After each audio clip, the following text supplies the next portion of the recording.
تفہیم کے معزز ساتھیوں، السلام علیکم ورحمۃ اللہ وبرکاتہ۔ اللہ تعالیٰ سے دعا ہے کہ آپ کی زندگی مشکلات سے مکمل آزاد ہو۔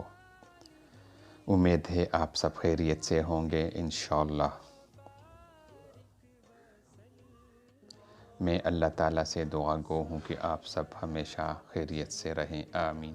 آئیے آج سے قرآن حکیم کی تعلیمات اور آیات سے زندگی کے مشکلات کا ازالہ کریں۔ ناظرین کرام، بد زبانی معاشرے میں بگاڑ پیدا کر دیتی ہے، تو جو بھی شخص اپنی بد زبانی سے تنگ ہو یا کسی دوسرے شخص کی بد زبانی سے تنگ ہو تو اسے چاہیے کہ وہ روزانہ استغفر اللہ ربی من کل ذنب واتوب الیہ یا جو بھی استغفار اگر تجھے یاد ہو تو اس کو 100 مرتبہ اول اور آخر میں ایک بار درود شریف پڑھا کرے، انشاءاللہ بد زبانی کی عادت نکل جائے گی۔ مسلمانوں کی ناحق دل آزاریاں کر بیٹھنے کی صورت میں اللہ پاک کی جناب میں توبہ کے ساتھ ساتھ جن کا دل دکھایا ہو ان سے معافی مانگنا ضروری ہے۔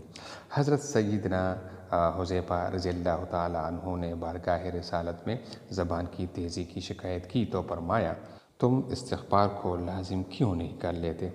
بے شک میں دن میں 100 بار استغفار کرتا ہوں۔ تو ناظرین، اپنی بد زبانی سے بچنے کے لیے آج ہی سے استغفار کو اپنا معمول بنائیے۔